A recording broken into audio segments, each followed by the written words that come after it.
Boa noite, amigos da Ponte Pra Cá, ouvintes e amigos. Estamos aqui, hoje nós estamos gravando num dia especial, né? Uma segunda-feira, né? Geralmente a gente grava o programa no final de semana, mas esse final de semana agora foi um final de semana especial. Hoje é dia 2 de outubro e sobrevivemos, né? Eu diria, Guilherme. É isso? Isso.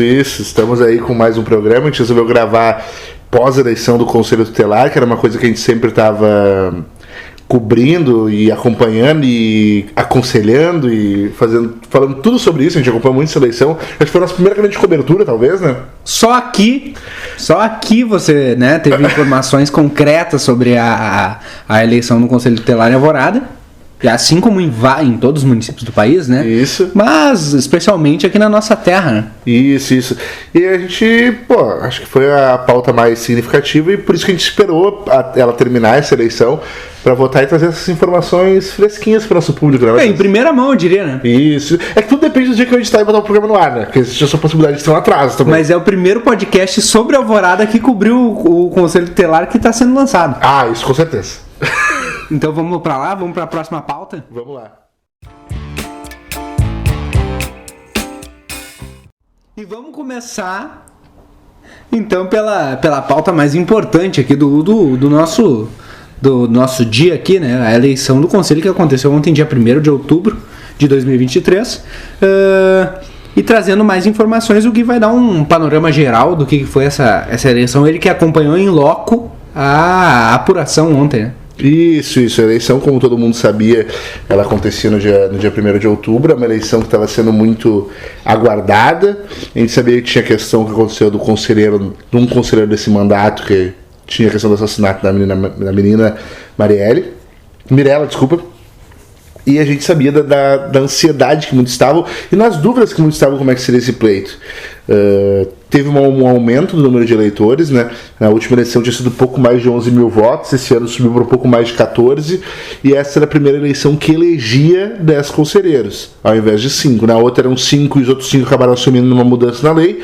Agora não, agora de fato foram 10 eleitos, e a gente teve algumas pessoas que não se reelegeram, né? A gente vai dar a listagem aqui de quem foram os 10 primeiros colocados, se elegeram e assumem em janeiro, que é o Naldo, que foi o líder de votos, mais de 1.000 votos, ultrapassou a barreira dos 1.000 votos. Thiago Ratinho, que também passou de 800 votos. A Luana, que se reelegeu, também está aí de volta. A Fernanda Maciel, se não me falha a memória, a única que gabaritou a prova do conselho, também se reelegeu.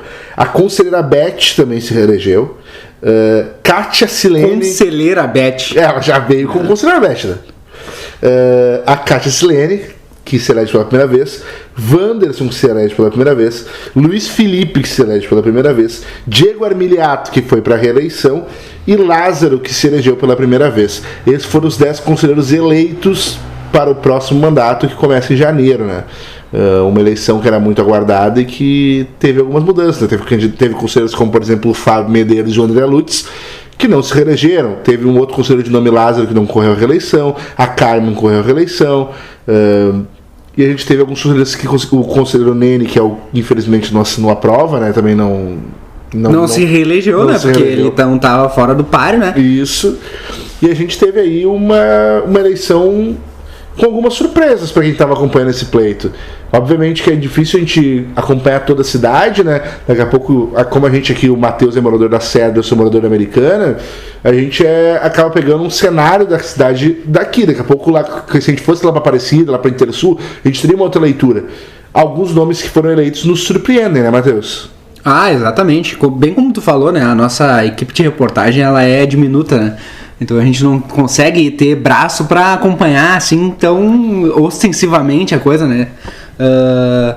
Então eu acredito que na nossa leitura aqui num pós-eleição a gente teve algumas surpresas, algumas agradáveis, né? Outras talvez nem tanto, mas a gente vai analisar mais a fundo agora, talvez também o que isso pode se traduzir para a próxima eleição municipal, né? Também porque é importante a gente pensar que a eleição do conselho também é como se fosse um treino para a próxima eleição municipal, né? Ou pelo menos alguma análise a gente já pode tirar, né? Isso. Por exemplo, assim, a gente pega o Naldo, que fez mais de 1.000 votos, mais de 1.100 votos. Sendo que o Thiago Ratinho, que foi segundo, fez 800. Pô, o Naldo sendo mais votado, com essa votação numa eleição não obrigatória, coloca o Schumacher como uma pessoa forte se fazer essa leitura. Um cara que cresce por uma eleição que a gente sabe que ele vislumbra a prefeitura.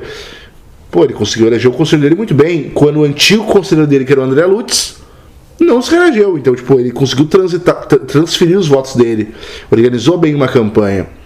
A gente também tem o Thiago Ratinho, que pra mim é uma das grandes surpresas desse pleito, que fez muito voto da Estela Maris, na Aparecida, que é a região do vereador Espeto, e que mostra que, pô, se o Espeto conseguiu fazer que 800 pessoas votassem no Ratinho ali, ou se o Ratinho conseguiu transferir as 800 pessoas pro Espeto, a tendência é que o Espeto consiga a sua reeleição a vereador.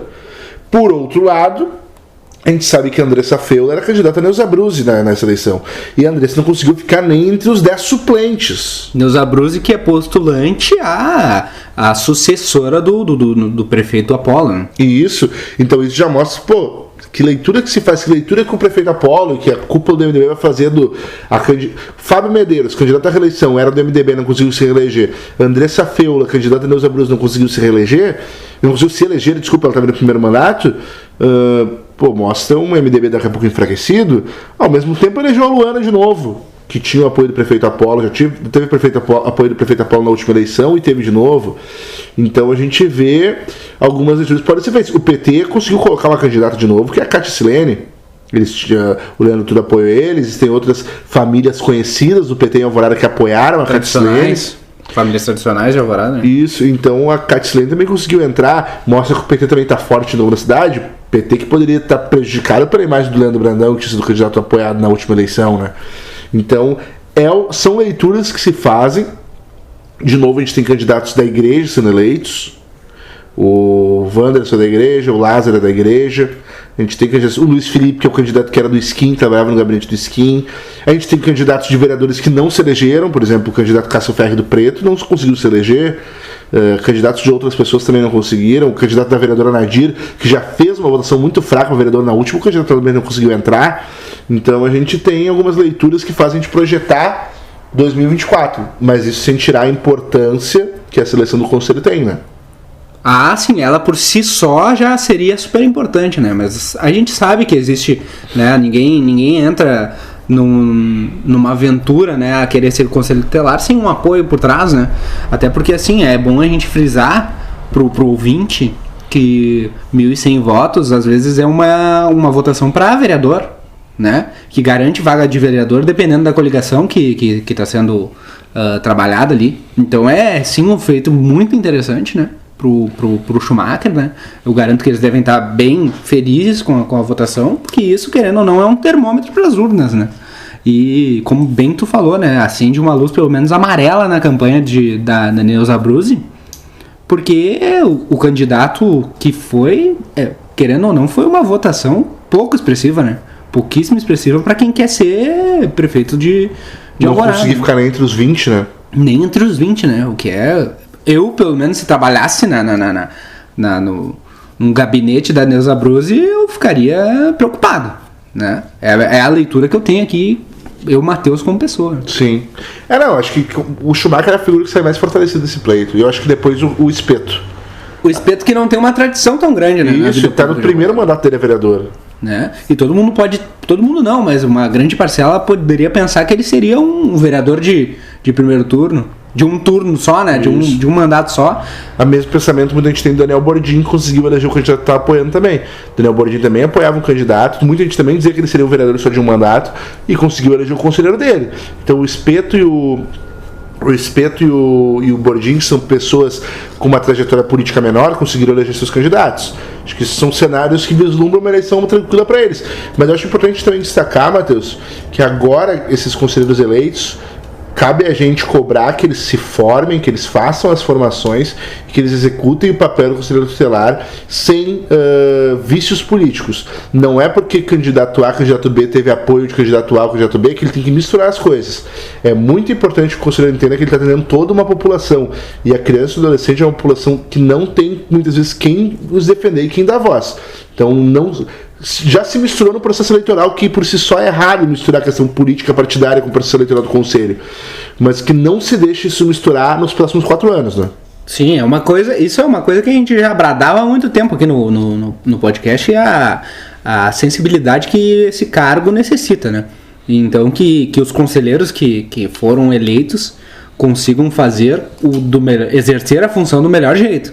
O conselheiro tutelar é um conselheiro tutelar da cidade, não é do seu partido, não é do seu candidato. Isso aí acho que é o mais importante pra gente frisar, né?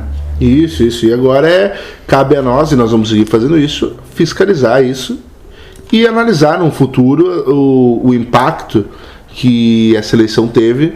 Daqui a pouco, em abril, ali, quando começar as janelas partidárias, em agosto, quando começar as convenções, se de fato essas leituras de força de Espeto, força de Schumacher, força disso, força daquilo, vão se refletir nas negociações, né? Pra gente ter essa noção de como funciona essa questão do conselho.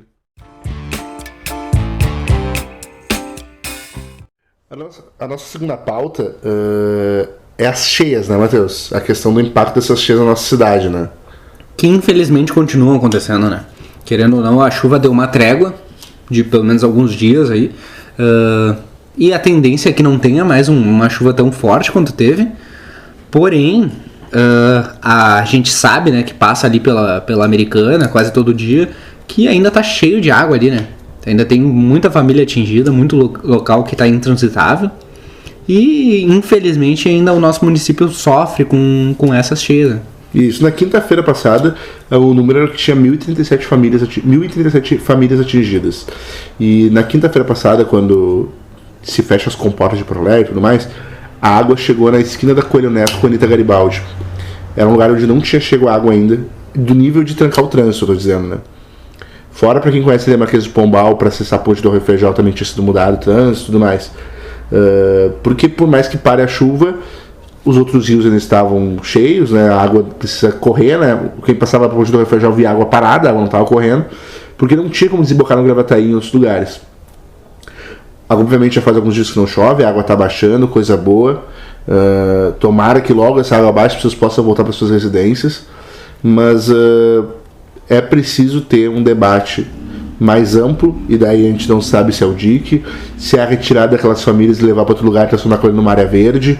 A gente não sabe o que é a solução, mas uma solução tem que ser pensada, porque a gente teve uma cheia em 2015 e teve uma em 2017. E depois não teve mais, mas agora a gente volta a ter uma muito grande. E beleza, que nem o Matheus, a gente mora em regiões alagadiças, que vai cheia, mas a gente conhece muita gente que está sofrendo com isso e que sofre com isso todos os anos. Então, uma solução definitiva precisa ser pensada. O DIC é uma novela que a gente sabe que custa uma obra que custa mais de R$1 bilhão. Daqui a pouco retirar de família e levar para outro lugar e transformar aquilo numa área verde, a gente não sabe qual é a solução. Mas a gente tem uma eleição ano que vem, a população precisa cobrar e a gente precisa cobrar, e tem uma solução definitiva para os moradores do bairro Americana. Essa situação de a cada período de chuva você ficar com medo de perder suas coisas não pode ser uma realidade, uma normalidade, ou ser visto com naturalidade pelos poderes constituídos. Eu acho que tu falou muito bem, né? A tua fala foi bem certeira, assim. Muito obrigado, como normalmente é, né? O teu gabarito, né, te precede. Isso aí não é inegável. Mas realmente, a gente precisa ter noção e também de uma solução que seja definitiva, porque também a população não pode olhar para um céu cinza e ficar com medo de ter que sair da sua casa, perder todos os seus móveis, móveis que às vezes é difícil de conseguir. A gente sabe muito bem a situação daquelas famílias ali e a situação da Alvorada como um todo, que não é um município que tem grandes elites e grandes dinheiros e orçamentos. E também a gente tem que ter noção que o vereador, né, o ator público que vai lá só para fazer sua foto, né, esse pensamento tem que mudar. O cara que vai na enchente só para sujar os pezinhos e tirar foto, não adianta nada. O debate sério tem que ser na Câmara. E tem que ser com soluções que sejam, né, que sejam efetivas para solucionar esse problema das enchentes, né? A gente já falou bastante aqui sobre as enchentes, eu acho que a gente também não tem nenhum fato novo para trazer. Mas é a indignação mesmo que fica, né, pela ineficiência, né, do poder público em tentar sanar isso aí, como tu falou. Em 2015 teve uma cheia, em 2017 outra, e agora em 2023 a gente teve uma cheia terrível que atingiu o nosso estado como um todo. Mas daí a gente vai ficar à mercê de um futuro incerto sempre. A gente sabe que a obra do DIC é uma obra cara, uma obra que demora muito para sair. no passado longínquo, quando havia muitos moradores ainda na barranca do Arroio Feijó, houve a criação da Nova Americana, né, onde os moradores foram retirados de lá e trazidos para a Nova Americana, mas a Americana precisa ter alguma outra ação, assim. Existem pessoas que defendem a tese de que desapropriar aquela área sairia mais em conta do que a construção de um dique, financeiramente falando. Mas também, até onde tirar recursos para isso, como se garantir que daqui a pouco uma nova ocupação irregular não aconteça lá, porque não adianta só retirar a família, vai ter que fazer alguma coisa naquele espaço, senão as pessoas vão voltar a ocupar.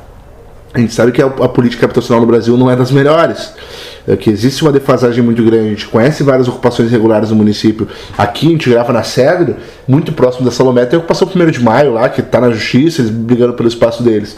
E aí são em torno de 200 famílias, se não me falha a memória. Então, quem não garante que lá embaixo também isso não vai acontecer? Mas, como a gente diz, não tem um fato novo, a água aparentemente está baixando, não tem perspectiva de chuva, mas assim, baixar essa água e solucionar esse problema agora, imediato, tem que ter de novo uma ação de limpeza de Arroio Feijó, tem que ter limpeza de boca de lobo, e tive muita boca de lobo entupida, prejudicando o escoamento de água, mas essas são ações emergenciais, ações paliativas. Uma ação definitiva precisa ser pensada para que esses moradores não sofram mais com o mesmo problema.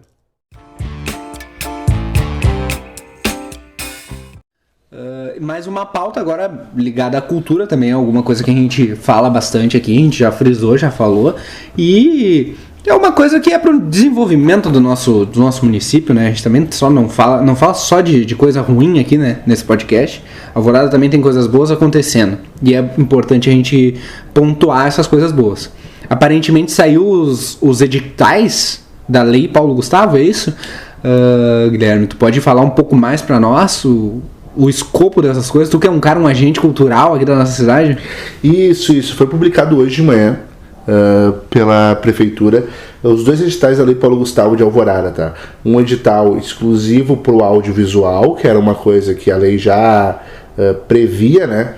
E que é um edital que foi lançado hoje, agora acho que, se não me falha a memória, abre 30 dias para inscrição, e que é um edital que vai prever a produção de filmes de longa-metragem, séries de TV e telefilmes, produção de curta-metragens, produção de videoclipes, desenvolvimento de roteiro de longa-metragem e apoio de realização e ação de formação ao audiovisual, apoio de pesquisa sobre o audiovisual e apoio a mostras e festivais.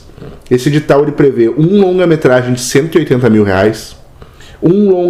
dois longa-metragens, um de 180 mil e um de 120 mil, 10 curta-metragens de 25 mil, 30 videoclipes de 8 mil, 50 videoclipes estudantis de 3.609, 208 mil para apoio às salas de cinema e 20 mil para ação de formação do audiovisual ou apoio a cineclubes. Esse é o edital do audiovisual. Além disso, também foi lançado o edital para outras áreas da cultura, tá? O foco é o audiovisual, porque a gente sabe que a Paulo Gustavo tinha esse foco, né? A Aldir Blanc era mais geral, assim. E para as outras vagas são mais 2 projetos de 50 mil, 5 projetos de 24 mil, 5 projetos de 15 mil, 10 projetos de 10 mil e 20 projetos de 5 mil. Isso para as demais áreas culturais do município. Os editais foram lançados, ainda tem, obviamente, como foi lançado hoje, muita informação está circulando sobre esses editais, mas a Alvorada entra no cenário e é uma questão que a gente sempre falou, né? É a maior verba que vem para a história da cultura de Alvorada para desenvolvimento de ações, né? Isso eu acho que é de suma importância para quem é fazedor de cultura no município e tem um projeto para tirar do papel, né? O agente cultural tem que acompanhar de perto e também se lançar, né, nesses editais aí, né, ver o que pode fazer, qual o tamanho dessas pernas. A gente sabe que teve bastante discussão na hora de fazer esse edital, né, foi uma queda de braço, querendo ou não, né, mas tá aí, né, bem como tu disse, são 50 curtas, 2 longa-metragens e mais um monte de coisa que tudo isso aí pode ser explorado, né, e toda essa verba vem para o nosso município de uma maneira boa. É um município que carece de cultura, vai continuar carecendo, mesmo com esse edital, né? Não vai sanar todos os nossos problemas, mas é um jeito de se começar, né? de uma retomada pós-pandemia, né? Diria eu. Sim, sim. Obviamente que esse é um edital que ele teve muito debate dentro do Conselho de Cultura, dentro das oitivas. Existem alguns setores da cultura que estão insatisfeitos com algumas escolhas, principalmente com o valor por longa-metragem e tal. Eu, por exemplo, tenho alguns grupos do WhatsApp que existem pessoas querendo a impugnação do edital. Eu acho que isso não vai acontecer, tá? Sendo bem franco contigo. O município já ficou um pouco para trás no lançamento dos editais. A gente vê que outros municípios, Porto Alegre já lançou, o governo do estado já lançou, Canoas já lançou, Caxias já lançou, Bento já lançou. Então, muitos outros já lançaram. Então, acredito eu que Alvorada não vai impugnar o edital e lançar de novo, até por questões de prazo, de execução e tudo mais. Mas existe esse desgaste, é normal. A gente sabe que o governo de Alvorada é uma prefeitura de direita, a cultura normalmente é feita pela área da esquerda e que teria esse embate ideológico em algum momento. Eu já acho que não é mais o momento, que esse debate era para ter acontecido até o lançamento digital. Agora, acho que o fazedor de cultura, seja ele o espectro ideológico, político que for, tem que tentar aproveitar esse recurso e promover cultura dentro da cidade. Tentar se inscrever, tentar pegar nessas categorias e desenvolver seus projetos, que eu acho que isso que é de suma importância para o nosso município desenvolver. Mas, de novo, a gente entra naquele papo que a gente já falou, né, Matheus? A gente tem que ver esses projetos acontecendo aqui na cidade. Não adianta se produzir 30 curtas e esses curtas ser feito em Caçapava. Não, tem que ser feito em Alvorada, com atores de Alvorada, que movimente a economia criativa da cidade e que depois tem uma mostra de cinema mostrando esses curtas, mostrando esses videoclipes. A gente tem que fazer com que a população veja que esse dinheiro foi investido na cidade. Acho que essa que tem que ser a grande fiscalização que conselho e prefeitura devem fazer a partir de agora. Entregar esse dinheiro e cobrar a execução. O recurso vem para Alvorada, a gente espera que seja feito por alvoradenses, para alvoradenses e executado por alvoradenses, né? Até porque, como tu bem disse, não pode ser feito em Caçapava e Porto Alegre, num estúdio em tal lugar que eu tenho um amigo. Não, vamos fazer em coisas da Alvorada, vamos usar as estruturas da Alvorada, vamos pensar em estruturas novas. Infraestrutura de cultura também é uma coisa que se paga a longo prazo, né? Equipamentos culturais, né? Todas essas coisas da indústria criativa, né? Esse edital também serve, de certa forma, para isso, para desenvolver isso, né? Dentro do município. Não adianta muito vir esse dinheiro e conseguir esse recurso e ele acabar sendo canalizado para outros lugares, né? Alvorada precisa de cultura e precisa de cultura feita por ela, né? E com um dinheiro público que vem em boa hora, né? Mas como tu disse, uma mostra de cinema, um festival que percorre as escolas do município, tem 1000 coisas que dá para se fazer com esse material, que é um material que vai ficar para a posteridade e que também dialogue com a cidade, né? Curtas, filmes, videoclipes, tudo que tem a ver com a nossa cidade, né? Com pautas sobre a nossa cidade, sobre o nosso povo, que muitas vezes é marginalizado também, né? As vozes da Alvorada precisam ser escutadas. Cara, depois dessa tua fala, eu não tenho mais o que falar. Eu acho que tu encerrou perfeitamente, Matheus, esse bloco.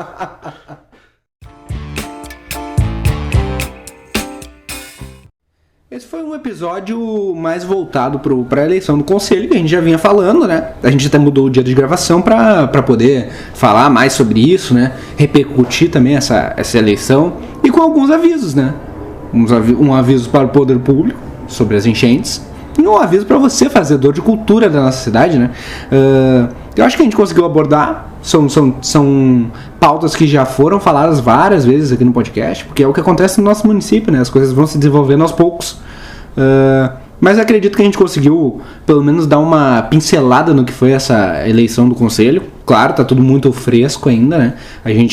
Os desdobramentos vão ser acompanhados, como a gente bem falou, ano que vem é ano de eleição. E a gente vai continuar monitorando. Vamos continuar monitorando também a execução desses projetos culturais que agora vêm para o nosso município. E vamos continuar monitorando também o que vai ser feito acerca das enchentes, né? Eu acho que essas pautas, essas 3 pautas são pautas perpétuas aqui do nosso podcast, eu diria, né? Isso, com certeza. São 3 coisas que a gente vai seguir acompanhando por muito tempo, porque são coisas que, não só pra gente, né, pra população é de suma importância, né? A gente tá de olho nisso. A gente tá aqui como num conceito jornalístico que a gente aprende na faculdade. Nós somos aqui os cães de guarda da sociedade, né? A gente tem que estar fiscalizando e cuidando para que nada de errado aconteça, né? A patrulha canina da cidade, é isso? É isso aí. Eu acho que pra ser mais completo esse programa, só que tinha que ter alguma pauta sobre transporte público. Daí fecharia todo... Todas as pautas que a gente aborda. Exatamente.